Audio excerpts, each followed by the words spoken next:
जय हिंद साहब, स्वागत करते हैं आप सबका आज की कक्षा में। आप सब अपने घरों पर सुरक्षित, प्रसन्नचित, आनंदित, अध्ययनरत होंगे, ऐसी हम मंगल कामना करते हैं। सर्वे भवन्तु सुखिनः, सर्वे सन्तु निरामया, सर्वे भद्राणि पश्यन्तु मा कश्चित् दुख भाग भवेत्। व्याकरण में शब्द रचना की एक महत्वपूर्ण टॉपिक, महत्वपूर्ण विषय समास में आज हम प्रवेश करने जा रहे हैं। बड़ा ही महत्वपूर्ण टॉपिक है। समास की महत्ता है क्या, हम आज इस पे चर्चा करें हल्की सी। देखो, भाषा में हमेशा से कम शब्दों में अधिक बात कहने को महत्वपूर्ण माना गया है, प्रभावपूर्ण माना गया है। इसके लिए अपना एक मुहावरा भी चलता है, गागर में सागर भरना, कम शब्दों में अधिक बात कहना। यही समास का महत्व है।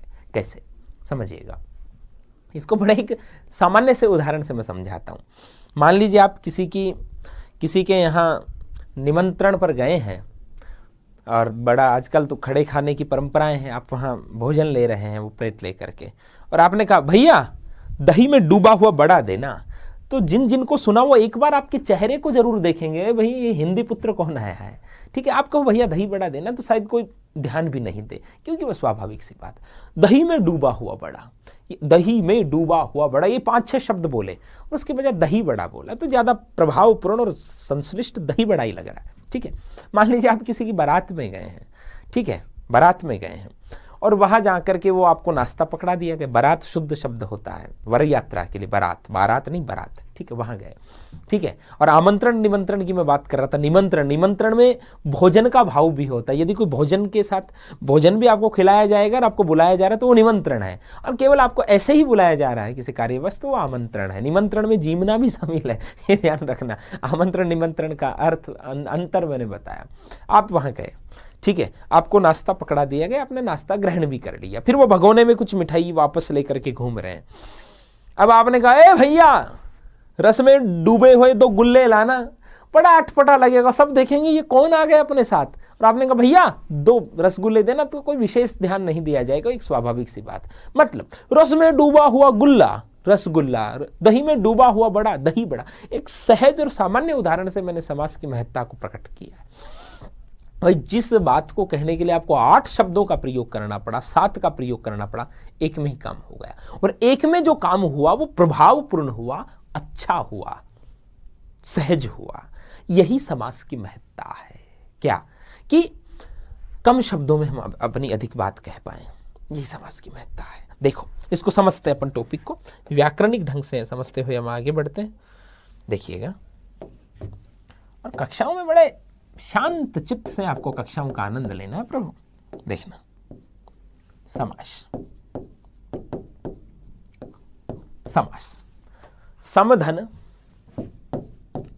अशधन, घया है, सम उपसर्ग पूर्वक अस धातु में घय प्रत्यय जुड़ने से समास शब्द की व्युत्पत्ति होती है, रचना होती है। इसकी व्युत्पत्ति हमने देखी, रचना ऐसे होती है, ठीक है। सामान्य तौर पे देखें अपन अपनी हिंदी में समधन आश है, जिसका अर्थ देखें तो क्या होगा, निकट बैठना, समीप बैठना। 2 या 2 से अधिक शब्द आकर के पास पास बैठ जाएं, वही समास है। बड़ी सरल सहज परिभाषा। 2 या अधिक शब्दों के मेल को ही समास कहते हैं। हाँ, बस इतना सा ध्यान रखना है। कैसे, इसके एक लिए बड़ा सरल सा उदाहरण मैं आपको समझाऊं। जैसे मैंने कहा राजा की माता, 3 शब्द हैं जी, राजा की माता, और इन 3 शब्दों से एक शब्द बना क्या, राजमाता। क्या बना जी, राजमाता, ठीक है। तो ये 2 से अधिक शब्दों का संक्षिप्तीकरण करके आपने ये जो एक शब्द बनाया, तो ये जो संक्षिप्तीकरण की क्रिया है यही क्या कहलाती है, समास कहलाती है। तो अपन ये कह सकते हैं संक्षिप्तीकरण को ही समास कहते हैं। संक्षिप्तीकरण को ही क्या कहते हैं, समास कहते हैं, ये हम कह सकते हैं, ठीक है। मतलब 2 या 2 से अधिक शब्दों के पास पास बैठने को, निकट बैठने को, समीप बैठने को ही समास कहते हैं, ठीक है। अब कई बच्चे संधि और समास की परिभाषा में भिन्नता नहीं कर पाते। संधि वर्णगत परिवर्तन है, वर्णों के मेल के कारण होने वाला परिवर्तन है, और समास शब्दों के मेल के कारण होने वाला परिवर्तन है। जैसे अपन देखें, देखना, जैसे भाई मैंने कहा लंबा प्लस उदर, लंबा प्लस उदर, यहां आ और ऊ का मेल हुआ, आ और ऊ के मेल से ओ बना और शब्द आ गया क्या? लंबोदर। क्या शब्द आ गया? लंबोदर। तो आ ऊ का जो मेल हुआ, वर्णगत जो परिवर्तन हुआ, वर्णों के मेल के कारण जो परिवर्तन हुआ, उसे हम क्या कहेंगे? संधि कहेंगे। क्या कहेंगे? संधि। और शब्दों के मेल के कारण जो परिवर्तन हो, इसी को मैं ऐसे लिखूं, लंबा है उदर जिसका, लंबा है उदर जिसका, और इससे क्या बना प्रभु? लंबोदर। तो ये देखो कितने शब्द हैं, बड़े एकदम सरल, अपने छोटे बच्चे की तरह सीख लें। ठीक है, ये 4 शब्द हैं, इनके मेल से एक शब्द बना लंबोदर। इस प्रक्रिया को क्या कहते हैं? समास। तो हम कह सकते हैं वर्णों के मेल के कारण होने वाले परिवर्तन को संधि कहते हैं और शब्दों के मेल के कारण होने वाले परिवर्तन को समास कहते हैं। वर्णों का उत्सव संधि है और शब्दों का पर्व समास है। ये इतना बात ध्यान रखिए। अब यहां एक मन में जिज्ञासा जगती है कि क्या हर सामासिक पद में संधि होती है? देखना इधर, इस बात पे डिस्कस करने से पहले अपन एक चीज की चर्चा और करें। राजा की माता से जो राजमाता बना, तो ये जो समास की प्रक्रिया संपन्न होने के बाद जो बनता है, इसे क्या कहते हैं? समस्त पद। क्या कहते हैं? समस्त पद या सामासिक पद। जिस पद में समास की प्रक्रिया संपन्न हो चुकी है, संक्षिप्तीकरण की क्रिया हो चुकी है, उसके बाद जो पद हमारे पास आया है वो क्या कहलाएगा? समस्त पद या सामासिक पद। और ये जो विभक्ति चिन्ह जो सहित जो पद है, इसको हम अमूमन सामान्य भाषा में समास विग्रह कहते हैं, बाकी इसको विग्रह वाक्य अपन कह सकते हैं। तो ये विग्रह वाक्य से समस्त पद बनाने की जो क्रिया है, यही क्रिया क्या कहलाएगी? समास कहलाएगी। ठीक है, अब समास के यदि हम विलोम शब्द की बात करें तो समास का विलोम हो सकता है व्यास। व्यास। समास मानी क्या है? संक्षिप्तीकरण करना। समास मानी क्या है? संक्षिप्तीकरण करना। और व्यास माने विस्तार। जैसे अपन देखते हैं श्रीमद् भागवत कथा का वाचन होता है, राम कथा का वाचन होता है, और जो व्यासपीठ पर जो बैठे होते हैं उनको हम कहते हैं कथा व्यास। व्यास विस्तारित करके पूरी कथा प्रसंगों को विस्तार दे करके हमें समझाएंगे। समास संक्षिप्त करना, व्यास विस्तार देना। समझे आप इस बात को? ठीक है, तो हमने बात की। अब मैं चर्चा किसकी कर रहा था कि क्या हर सामासिक पद में संधि होती है जैसे लंबोदर में हुई? जी नहीं, यह आवश्यक नहीं है। देखो कुछ मैं आपको कॉमन सी बातें बताऊं कि यह जरूरी नहीं है कि हर सामासिक पद में संधि हो, लेकिन यह जरूरी है कि जहां दोनों पदों में संधि की संभावना हो वहां आपको संधि करनी होगी। यदि वहां आप नहीं करते हैं तो वो त्रुटिपूर्ण माना जाएगा। समझ में आ गया? क्या कैसे भाई? जैसे ये उदाहरण था लंबा प्लस उदर, और इसका लंबोदर बन रहा था। लंबा है उदर जिसका, इसमें 2 प्रधान पद हमारे पास निकल करके आ रहे हैं जिनको हमें लेना है। लंबा उदर, भाई 2 शब्द हमने इसमें से छांट लिए, लंबा उदर।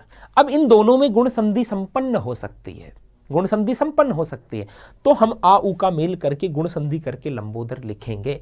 ठीक है, अब किसी शब्द में संधि हो ही नहीं रही दोनों पदों के बीच, तो वहां कोई आवश्यक नहीं, लेकिन जहां हो रही है वहां आप अलग अलग नहीं लिख सकते, वहां आपको संधि करनी ही पड़ेगी। समझ में आ गई बात? ये समस्त पद बनाने की मैं कुछ कायदे बता रहा हूं आपको। और मान लीजिए समस्त पद से आप विग्रह कर रहे हैं, समस्त पद और विग्रह से तो अब आप समझ में आ जाएगा ना आपको, भाई जहां समास की क्रिया हो चुकी है वो समस्त पद है।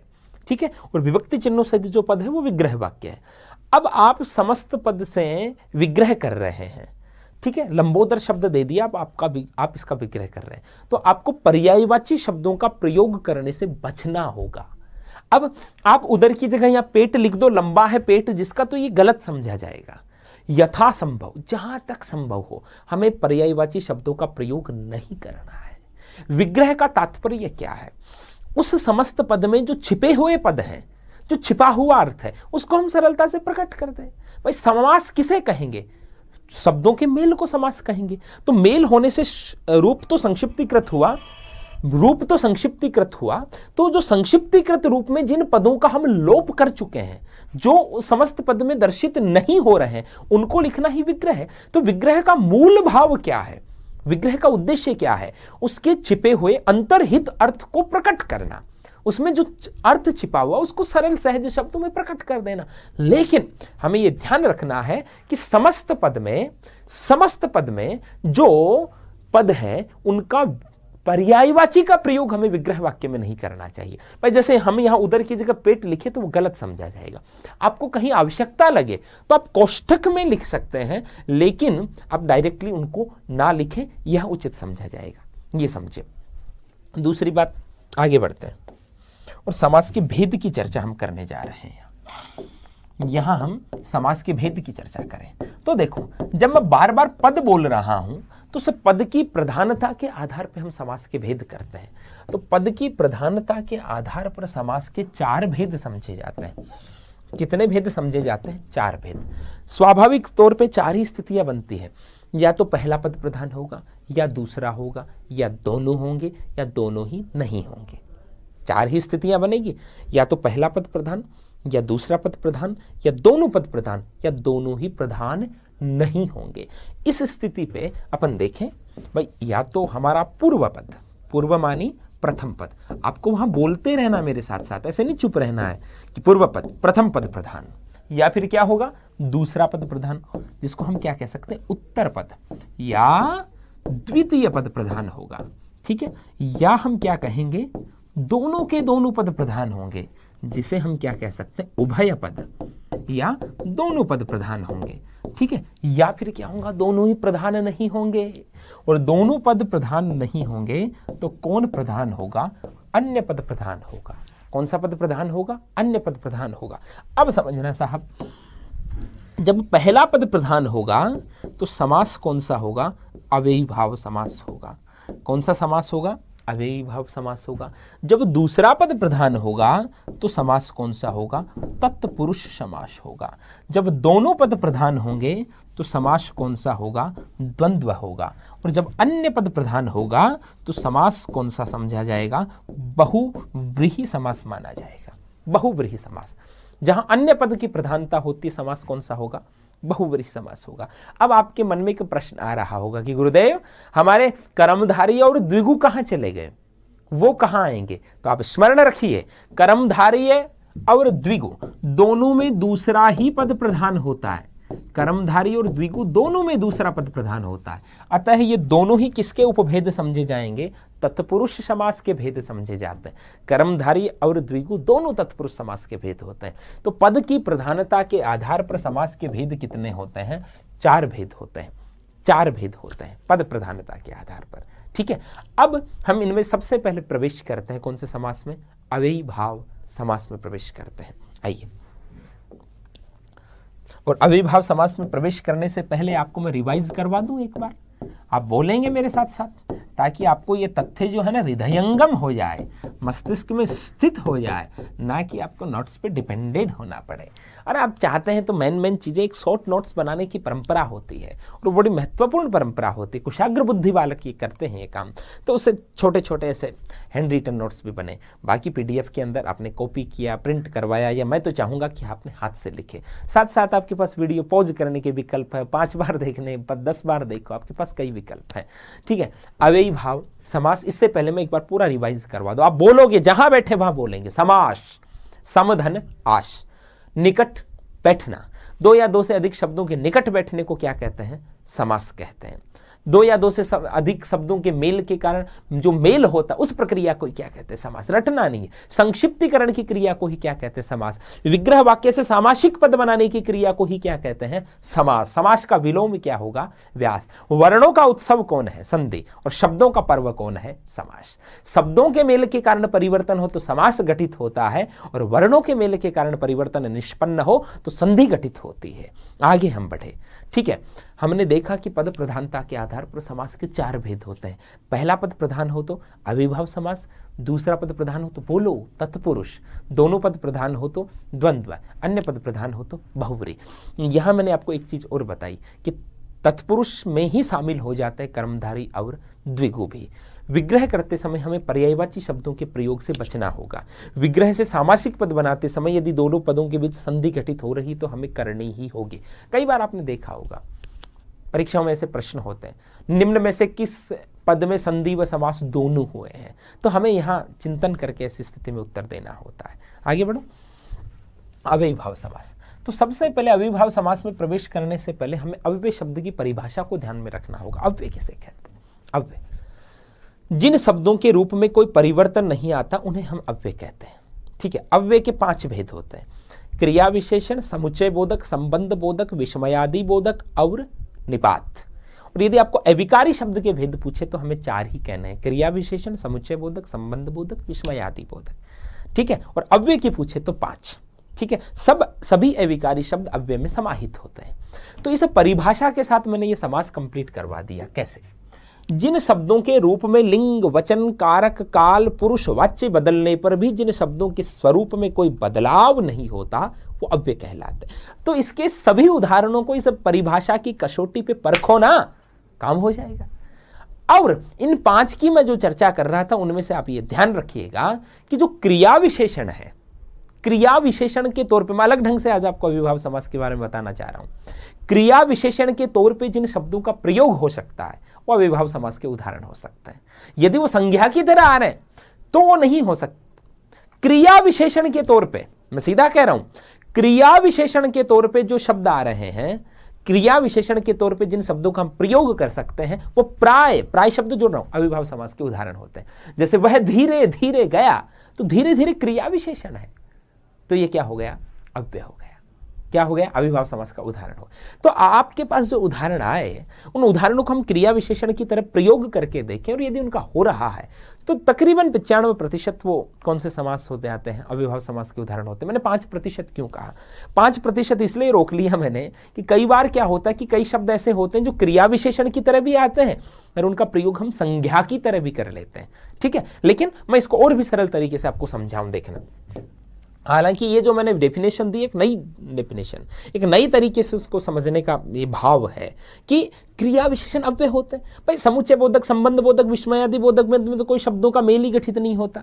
ठीक है, हमने कहा ए बच्चों एक एक आना, एक एक आना, इसका मतलब क्या है? एक के बाद एक आना, एक के बाद एक, 4 शब्दों के मेल से एक एक शब्द बना। तो शब्दों का जहां मेल हुआ वहां समास हुआ, शब्दों का जहां मेल हुआ वहां क्या हुआ? समास हुआ। ठीक है, तो क्रिया विशेषण है कि यहां आया है तो किसका उदाहरण हो गया? अविभाव समास का उदाहरण हो गया। वहां बड़ी भागम भाग मची थी, भागम भागने के बाद भागना, शब्दों का मेल हुआ तो अविभाव समास का उदाहरण हुआ, वो क्रिया विशेषण की तरह आ रहा हुआ। ठीक है, कई बार क्या होता है, क्रिया विशेषण की तरह आने वाले शब्द वाक्य में संज्ञा की भूमिका में होते हैं, वो वाक्य प्रयोग की बात है। डायरेक्टली मैं यहाँ ये कह रहा हूं चलो आपको कि क्रिया विशेषण की तरह जिन शब्दों का प्रयोग हो रहा है और डायरेक्टली एग्जाम्पल दिया गया है बिना किसी वाक्य में प्रयोग किए हुए, और उन शब्दों का आप क्रिया विशेषण की तरह प्रयोग कर सकते हैं, तो 100% वो अविभाव समास के उदाहरण हो। चलो बात खत्म। वाक्य में प्रयोग आया है तो आप तो स्वयं ही समझ जाएंगे कि भाई ये संज्ञा है या क्रिया विशेषण, वहां तो आपको बोध ही हो जाएगा। आइए इसको देखते हैं अपना अविभाव समास को। देखो, पहली बात जो आप सबको मालूम है, क्या इसमें कौन सा पद प्रधान होता है? इसमें प्रथम पद प्रधान होता है। पहली बात, इसमें प्रथम पद प्रधान होता है, ये हमने चर्चा की। दूसरी बात, इसमें प्रथम पद अव्यय होता है। अव्यय की तरह काम में आने वाला शब्द इसमें प्रथम पद हो सकता है। यहां मैं ये भी कह सकता हूं कि कभी कभी पूरा का पूरा समस्त पद, सामासिक पद, पूरा सामासिक पद अव्यय की तरह आता है। ठीक है, तीसरी बात,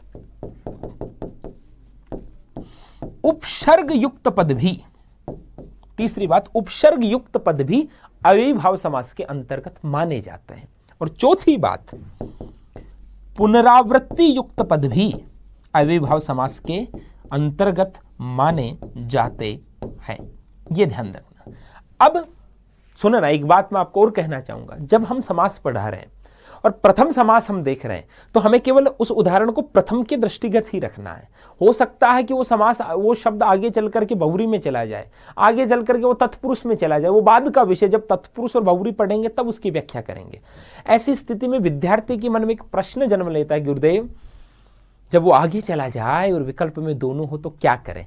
तो आप निश्चिंत रहें, हम वो चीज़ आपको समझा देंगे। अभी के लिए मैंने ये बात क्यों कही? मैंने ये बात इसलिए कही कि जैसे ही मैंने लिखा कि उपसर्ग युक्त पद अविभाव समास के अंतर्गत माने जाते हैं, तो बहुत से उपसर्ग युक्त पद तो तत्पुरुष में भी आते हैं। हाँ, बहुत से उपसर्ग युक्त पद कर्मधारय में भी आते हैं। जी हाँ, बहुत से उपसर्ग युक्त पद, भाई दू भी उपसर्ग की तरह चलता, ती भी चलता, चौ भी चलता, द्विगु में भी आता है।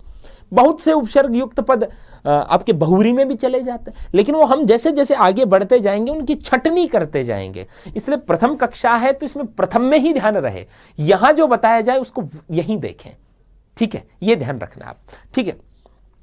प्रथम पद प्रधान हो, प्रथम पद अव्यय हो, प्रथम पद उपसर्ग हो या पद की पुनरावृत्ति हो तो हम उसको अविभाव समास के अंतर्गत पढ़ेंगे। अब आगे आगे जैसे समासों में हम प्रवेश करते जाएंगे उनको अलग अलग छांटते जाएंगे। अभी हम कह रहे हैं कि यदि पहला पद क्या हो, बोलो, प्रधान, पहला पद क्या हो, अव्यय, पहला पद क्या हो, उपसर्ग, या पद की क्या हो, पुनरावृत्ति, तो समास कौन सा होता है, अविभाव समास होता है। कौन सा समास होता है, अविभाव। इतनी बात समझ में आई। अब हम इनको अलग अलग ढंग से भी देख सकते हैं। कैसे, देखना, और ये जो मैं कह रहा हूं ना कि एक ही पद में अनेक समास होते हैं, जी होते हैं। जैसे चलो मैं थोड़ा सा एक बीच में, जैसे मैंने पुरुषोत्तम शब्द लिखा, अब पुरुषोत्तम शब्द का मैंने विग्रह किया पुरुषों में उत्तम, पुरुषों में उत्तम, ये विग्रह कर दिया। अधिकरण तत्पुरुष समास, उत्तम है जो पुरुष, कर्मधारी समास, और उत्तम है जो पुरुष अर्थार्थ वह भगवान राम के अर्थ में यदि इसको प्रयोग कर लूं तो बहुव्रीहि हो गया। तीन हो गए ना, तीन हो गए ना। इसलिए हम जैसे जैसे आगे बढ़ते जाएंगे इनको व्याख्यायित करते जाएंगे। लेकिन यह प्रश्न आपके मन में बना हुआ रहता, क्या गुरुदेव तीनों आ जाए तो हम क्या करें, तो आप बहुव्रीहि करें। तो आप क्या करें, बहुव्रीहि करें। क्यों करें बहुव्रीहि, समझना। यदि बिना वाक्य में प्रयोग किए हुए आया है तो बहुव्रीहि करें। यदि इसी शब्द को वाक्य में प्रयोग करके दे दे, जैसे किसी व्यक्ति विशेष के लिए दे दे कि वो जैसे मान लीजिए कह दे, किसी व्यक्ति को कह दे, मान लीजिए आपके कोई मोहल्ले के अंदर व्यक्ति है रमेश नाम का, कि रमेश उत्तम पुरुष है या पुरुषोत्तम है, तो वाक्य में प्रयोग हो गया, वो रमेश के लिए कहा गया है। हाँ, और यदि वहां भी उस वाक्य में भी पुरुषोत्तम शब्द का अर्थ भगवान राम के साथ तुलना करने में लिया गया है और वहां वो अर्थ व्यंजित हो रहा है, तब तो बहुव्रीहि होगा। देखो बहुव्रीहि समास का कंसेप्ट क्या होता है, यहां हल्का सा मैं बताऊं। बहुव्रीहि समास को किंग ऑफ समासाज समझा जाता है, समासों का राजा। क्यों? क्योंकि बहुव्रीहि का निर्णय रचना के आधार पर नहीं होता। ये कंसेप्ट समझिएगा आप माइंड के अंदर। बहुव्रीहि समास का निर्णय शब्द की रचना के आधार पर नहीं होता। बहुव्रीहि समास का निर्णय शब्द पद के अर्थ के आधार पर होता है। और भाषा की प्रधान प्रवृत्ति रचना नहीं होती, भाषा अर्थ प्रधान होती है। इसलिए मैं हमेशा कहता हूं, भाषा सीखनी है तो समाज में जाइए। केवल कुछ पुस्तकों को पढ़ करके भाषा में सिद्धि हासिल नहीं की जा सकती। भाषा समाज में गठित होती है, फिर किताबों का हिस्सा बनती है। व्याकरण उसको मानक रूप देने के लिए, संश्लिष्ट रूप देने के लिए बनती है। इसलिए भाषा अर्थ प्रधान है, ना कि रचना प्रधान है। बाकी सभी समासों का निर्णय रचना के आधार पर होता है। रचना के आधार पर कैसे?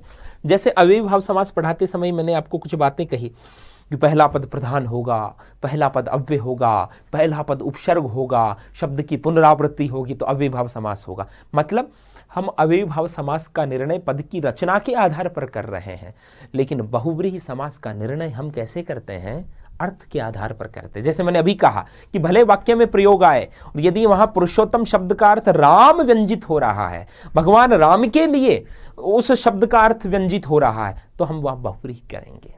उत्तम पुरुष, उत्तम है जो पुरुष, यदि पुरुष की विशेषता के लिए उत्तम शब्द का प्रयोग हुआ तो कर्मधारय है, ठीक है। पुरुषों में उत्तम तो अधिकरण तत्पुरुष समास है, लेकिन पुरुषोत्तम शब्द भगवान राम के लिए समाज में प्रचलित है, ठीक है, तो हम वहां बहुव्रीहि करेंगे। तो बहुव्रीहि का निर्णय हमेशा अर्थ के आधार पर होता है, ठीक है। तो यदि किसी पद में दो समास है, एक अन्य और एक बहुव्रीहि, तो हमेशा बहुव्रीहि को प्राथमिकता देनी चाहिए। लेकिन वाक्य में यदि उसका प्रयोग आ गया, तो वाक्य में यदि प्रयोग आ गया तो अर्थ निर्दिष्ट हो गया।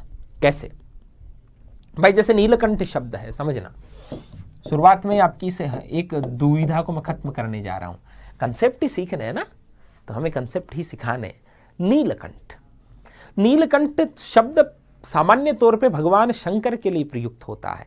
अब नीला है जो कंठ, कर्मधारी है, और नीला है कंठ जिसका अर्थार्थ भगवान शंकर, भगवान आशुतोष, तब कौन सा समास हो गया? बहुव्रीहि समास हो गया। लेकिन इस वाक्य का, इस शब्द का वाक्य में प्रयोग कर दिया कि जहरीले भोजन के कारण वह नीलकंठ बन गया। अब यहां भगवान शंकर की बात नहीं, वो जहरीले भोजन के कारण कंठ का रंग नीला हो गया, ठीक है। इस अर्थ में यदि इसको कहा गया है तो हम कर्मधारय लेंगे। जैसे पीतांबर शब्द है, पीतांबर शब्द है भगवान विष्णु या कृष्ण के लिए प्रयुक्त होता है, अमूमन तो बहुव्रीहि होता है, लेकिन वाक्य में प्रयोग कर दिया कि यज्ञ के दौरान उसने पीतांबर ओढ़ रखा था, तो वहां उसके वस्त्र के उसके पीत रंग की बात हुई है, पीत वर्ण की बात हुई, उसके पीत वशन की बात हुई है, ना कि भगवान विष्णु की बात हुई है। और यह बात हमने आरंभिक कक्षा में कही है। शब्द भाषा की लघुतम सार्थक इकाई है, लेकिन शब्द भी अपना पूर्ण अर्थ कब दे पाता है? जब वो वाक्य में आता है। अब पीतांबर शब्द का अमूमन हम सीधा अर्थ भगवान विष्णु कृष्ण ले लेंगे, नीलकंठ का भगवान शंकर ले लेंगे, पुरुषोत्तम का भगवान राम अर्थ ले लेंगे, लेकिन यदि इनका वाक्य में प्रयोग कर दिया तो इनके अर्थ की दशा और दिशा तय हो जाएगी, बंध जाएगा अर्थ। हाँ भाई, यहां यही अर्थ लिया गया। उसने यज्ञ में पीतांबर ओढ़ रखा था, तो यहां भगवान विष्णु अर्थ इसका नहीं लिया गया, पीले रंग की बात हुई है। तो जब अर्थ ही तय हो गया कि यहां अर्थ के आधार पर तीसरा अर्थ नहीं निकल रहा, रूढ़ अर्थ नहीं निकल रहा, तो बहुव्रीहि भी नहीं हुआ, कर्मधारय हो गया। और उसने कहा कि मैं पीतांबर का आराधक हूं, तो यहां सीधा सीधा पता चल रहा है कि भगवान विष्णु की बात हुई है, तब हम बहुव्रीहि कर देंगे। तो बहुव्रीहि समास का निर्धारण किसके आधार पर होता है? अर्थ के आधार पर होता है। किसके आधार पर होता है? अर्थ के आधार पर। तो यदि किसी शब्द में दो समास हैं, एक रचना के आधार पर और एक अर्थ के आधार पर, तब हम बहुव्रीहि को प्राथमिकता देंगे। और यदि उस शब्द का वाक्य में प्रयोग आ गया तो उसके अर्थ की दिशा तय है, और उसके अर्थ से यदि तीसरा अर्थ ध्वनित हो रहा तब तो बहुव्रीहि, अन्यथा उसमें जो बन रहा है वो हो जाएगा, ठीक है। यज्ञ में पीतांबर ओढ़ रखा है तो उसके अर्थ की दिशा तय है कि यहां कपड़े के पीले रंग की बात हुई, तब कर्मधारय हो जाएगा। और मैं पीतांबर का आराधक हूं, तब बहुव्रीहि हो जाएगा, स्वाभाविक सी बात है। लेकिन बिना वाक्य में प्रयोग किए हुए आए तब हम रूढ़ अर्थ की बात करेंगे। रूढ़ मानी रूढ़ी से रूढ़ बना, रूढ़ी मानी परंपरा। परंपरा में वो शब्द किसके लिए प्रचलित है? परंपरा में पीतांबर बोलोगे तो विष्णु का स्मरण होगा, परंपरा में नीलकंठ बोलोगे तो भगवान शंकर का स्मरण आएगा। समझे आप इस बात को? तब हम उनमें बहुव्रीहि कर देंगे। तो किसी भी पद में यदि दो समास हैं, एक कोई और एक बहुव्रीहि, तब हम हमेशा बहुव्रीहि को प्राथमिकता इसलिए देते हैं। हम सुनते तो ये आए हमेशा से कि बहुव्रीहि को प्राथमिकता दे दो। क्यों दे दो? क्योंकि बहुव्रीहि का निर्णय अर्थ के आधार पर होता है, और भाषा और अन्य समासों का निर्णय रचना के आधार पर होता है। और भाषा की प्रधान प्रवृत्ति रचना नहीं, भाषा की प्रधान प्रवृत्ति अर्थ है। कैसे? इसको और समझिए।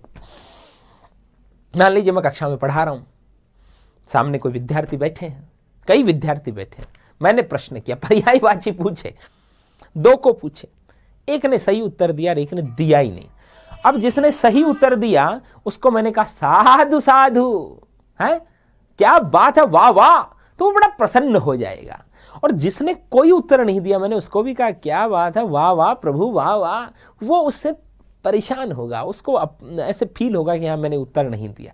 शब्द दोनों को समान दिए गए, इसने बड़ा पॉजिटिव अर्थ ग्रहण किया और उसने बेचारे ने शर्म महसूस की। शब्द समान है, ठीक है, तो शब्द की रचना तो समान है, लेकिन प्रधान प्रवृत्ति क्या हुई? अर्थ हुई। अर्थ के आधार पर निर्णय होगा। तभी कहते हैं शब्द शब्द में भेद है, शब्द शब्द में भाव, एक शब्द शीतल करे एक शब्द घरे का घाव। इसलिए मैं हमेशा कहता हूं भाषा सीखनी है तो सामाजिक परंपराओं से सीखनी होगी। वहीं भाषा का पुष्पन होता है, वहीं भाषा का पल्लवन होता है, और वहीं भाषा का ये विशाल वटवृक्ष बना है। भाषा भावों की संवाहिका है और भाषा संस्कृति की पोषक है, ये समझिए आप। और बहुव्रीहि समास के जितने उदाहरण चलते हैं वो समाज से ही गठित होते हैं, क्योंकि बहुव्रीहि समास की परिभाषा यही है कि जहां रूढ़ अर्थ निकले, रूढ़ मानी रूढ़ी, रूढ़ी मानी परंपरा, परंपरा में वो शब्द किसके लिए प्रचलित है, ठीक है। तो देखो अविभाव समास पढ़ाते पढ़ाते बहुव्रीहि की व्याख्या हो गई। यही कक्षाओं का महत्व होता है। अब कोई विद्यार्थी समझे कि मुझे तो अविभाव आता है, मैं पहली कक्षा छोड़ दूं, दूसरी देख लूं, तो बहुत कुछ छूट जाएगा। तो ये मैंने समास की प्रधानता का सिद्धांत आपको बताया। अब वापस अपन चर्चा पे आते हैं। अविभाव समास, पहला पद क्या होगा? प्रधान। पहला पद क्या होगा? अव्यय। पहला पद क्या होगा? उपसर्ग। और पद की क्या होगी? पुनरावृत्ति। और वहां कौन सा समास होगा? अव्ययीभाव समास होगा। अब देखना, इसको और थोड़ा सा सरल ढंग से अपन समझते हैं। देखना,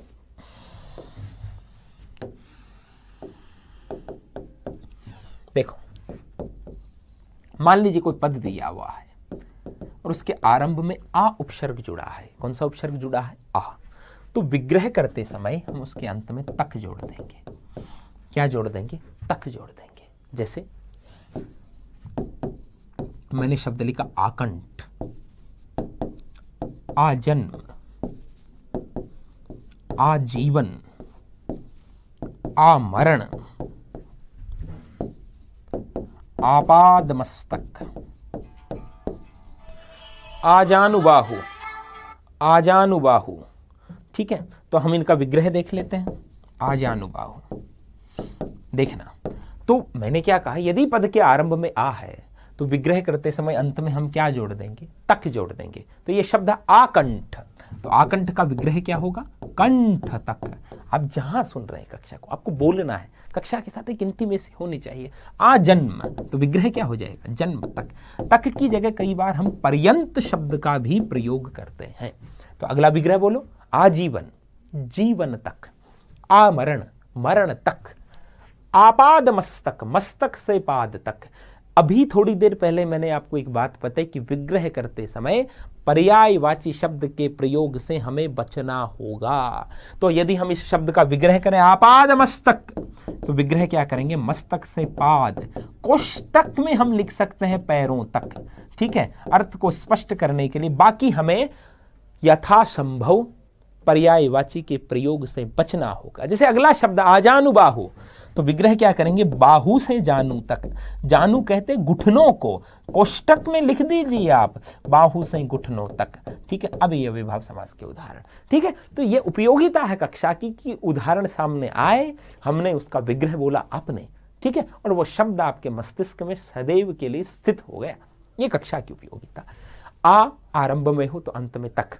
अब थोड़ी देर पहले मैं जिस कंसेप्ट की चर्चा कर रहा था उसको वापस लेता हूं। यह एक शब्द आपको दर्शन दे रहा है, आजानुबाहु। अब आजानुबाहु शब्द परंपरा में भगवान राम के लिए प्रचलन में। आजानुबाहु सरचापधर संग्राम जीत खरदूषणम, जिनकी भुजाएं घुटनों तक लंबी है, भगवान राम के लिए यह शब्द चलता है, तो इसमें बहुरी हो जाएगा। अब आपके मन में एक प्रश्न जन्म ले सकता है, गुरुदेव यदि इसमें आप बहुरी बता रहे हैं तो इसको बहुरी में लिखवाइएगा, अविभाव में लिखवा करके हमें क्यों हमारा श्रम बढ़ाते हैं, हमारा परिश्रम बढ़ाते हैं, क्या आवश्यकता? जी नहीं। कई बार क्या होता है आपको पता है कि मान लीजिए यही उदाहरण दिया आपको, आजानुबाहु।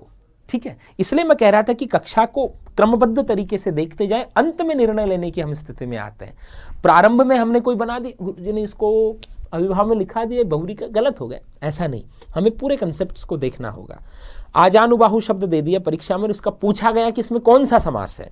विकल्प में अविभाव, तत्पुरुष, द्वंद्व, और चौथा विकल्प दे दिया उपयुक्त में से कोई नहीं। अब जिसने आधा अधूरा सीखा है वो तुरंत उपयुक्त में से कोई नहीं को चिन्हित करेगा, क्योंकि उसके माइंड में बैठा है कि आजानुबाहु तो बहुरी का उदाहरण है भैया, और उपयुक्त में से कोई नहीं कर दीजिए। लेकिन प्रभु ये रचना, इस शब्द की रचना तो अविभाव से हो रही है। भाई भाषा के जो दो पक्ष होते हैं, एक भाषा का व्याख्या पक्ष होता है, एक भाषा का रचना पक्ष होता है। रचना में संधि, समास, उपसर्ग, प्रत्यय, चार चीजें आती है। तो इस शब्द की रचना तो अविभाव के सिद्धांतों से हुई है। अब विकल्प में आपके पास बहुरी नहीं है तो ये उदाहरण वैसे रचना के आधार पर तो ये अविभाव का है, अर्थ के आधार पर बहुरी में चला गया, बहुरी विकल्प में है नहीं, तो आप आजानुबाहु में अविभाव कीजिए ना, इसलिए हम इसको यहां लिख रहे हैं। समझे आप इस बात को? तो आरंभ में आ हो तो अंत में हम क्या जोड़ेंगे प्रभु? तक जोड़ेंगे। ठीक है, तक जोड़ेंगे। आगे बढ़ते हैं, आगे बढ़ते हैं। दूसरी एक बात, मान लीजिए आपको कोई पद दिया गया, आपको कोई पद दिया गया, ठीक है, और उसमें आपको उदाहरण दिया गया जिसके आरंभ में यथा है। यथा एक अव्यय पद है, अव्यय पद है।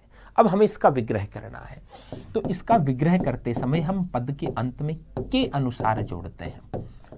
अथवा, अथवा बोल रहा हूं, पद के आरंभ में हम जैसा या जैसी भी जोड़ सकते हैं।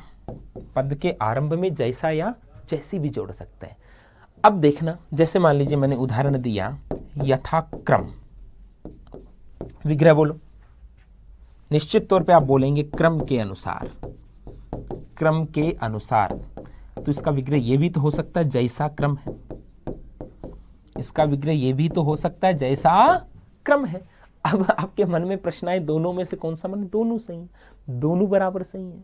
ठीक है, मैंने आरंभ में कहा था कि विग्रह का भाव क्या है, उस शब्द के अंतर्हित अर्थ को प्रकट करना, छिपे हुए अर्थ को प्रकट करना सरल सहज शब्दों में, बस यही तो है।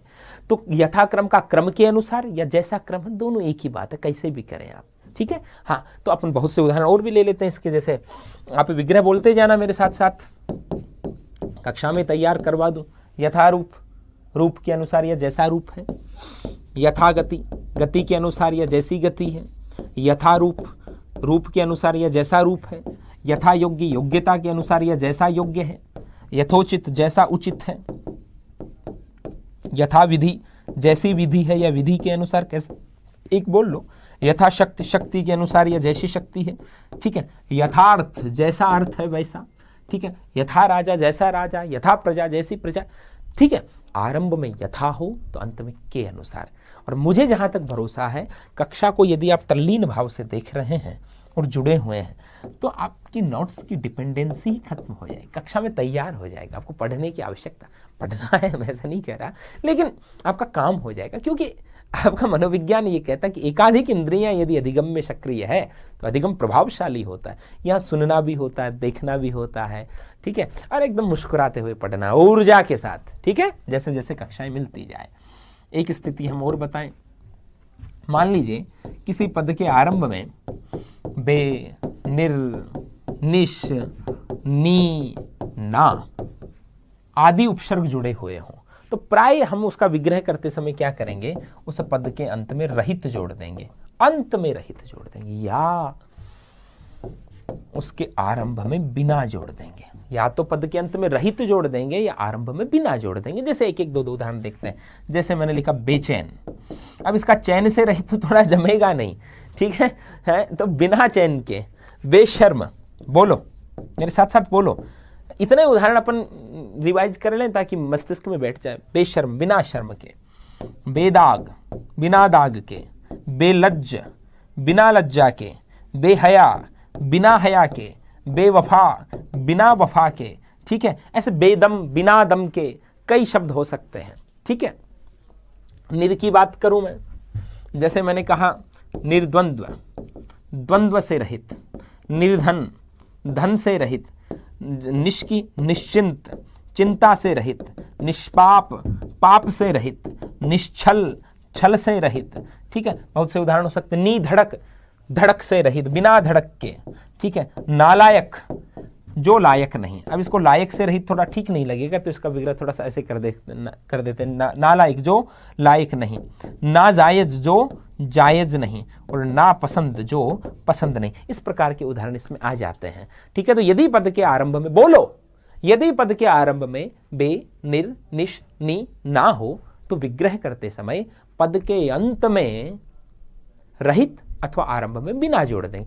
ये कोई नियम नहीं है रहित और बिना, ये केवल एक ऑब्जर्वेशन है कि अमूमन ऐसे उपसर्ग आते हैं तो विग्रह ऐसा ही होता है। ठीक है, और जरूरी नहीं हमेशा ऐसे हो, इसलिए हमें ज्यादा से ज्यादा उदाहरण पढ़ने होते हैं समास के अंदर और संधि के अंदर। देखिए, मान लीजिए ये शब्द आ गया नियंत्रण, नियमन, नियोग। ऐसे एक एक शब्द ढूंढ के लाएंगे हम आपके लिए, चिंता ना करो, जो विपरीत प्रवृत्ति के होंगे। नियंत्रण, अब इनके रहित वहित जोड़ने से इनका विग्रह नहीं हो पाएगा। नियंत्रण का कैसे होगा विग्रह? ठीक तरह से यंत्रण। क्या होगा? ठीक तरह से यंत्रण। नियमन का क्या होगा? ठीक तरह से यमन। और नियोग का क्या होगा?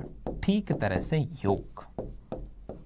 इन शब्दों का अर्थ तभी प्रकट हो पाएगा जब हम इस प्रकार इनका विग्रह करेंगे। तो मैंने कहा ना, ये जो एक अवलोकन है, ये कि आरंभ में यथा आए तो अंत में के अनुसार जैसा जैसे जोड़ दो, बे निर्निशनी ना आए तो अंत में रहित, या आरंभ में बिना जोड़ दो, ये केवल अवलोकन है। ठीक है, एक ऐसा ही ऑब्जर्वेशन आपको और बताएं। जैसे प्राय आरंभ में प्रति आए तो प्राय शब्द को दो बार लिख सकते हो या शब्द के आरंभ में हर जोड़ सकते हो। जैसे आप बोलना, जैसे मैंने शब्द लिखा प्रत्यंग, तो विग्रह क्या हो जाएगा? प्रतिधन अंग, यण संधि है, हर अंग या अंग अंग। भाई या तो हर जोड़ दो, हर अंग, या क्या हो जाएगा? अंग अंग। जैसे मैंने कहा प्रत्येक, विग्रह बोलो आप, हर एक या एक एक, प्रतिवर्ष, बोलो, हर वर्ष या वर्ष वर्ष, प्रतिपल, हर पल या पल पल, प्रतिक्षण, हर क्षण या प्रतिक्षण। ठीक है, अब देखना, अब प्रति में भी बहुत से ऐसे उदाहरण होते हैं जो इस ढंग से सोल्व नहीं हो पाएंगे। विग्रह का मतलब शब्द के छिपे अर्थ को प्रकट करना है। जैसे मान लीजिए आपके पास उदाहरण आया प्रतिघात, अभिभाव समास के बहुत से उदाहरण आप सोल्व करो। प्रतिघात, प्रतिघात क्या होता? कोई आपके साथ घात करे, उसके बदले आप घात करो, प्रतिघात होता। घात के बदले घात। प्रतिचोट, आपको कोई चोट पहुंचाए, उसके बदले जो चोट उसको दी जाए वो क्या है? प्रतिचोट, चोट के बदले चोट। प्रतिबिंब है, छवि की छवि जो हो गई, प्रतिबिंब, बिंब का बिंब हो गया।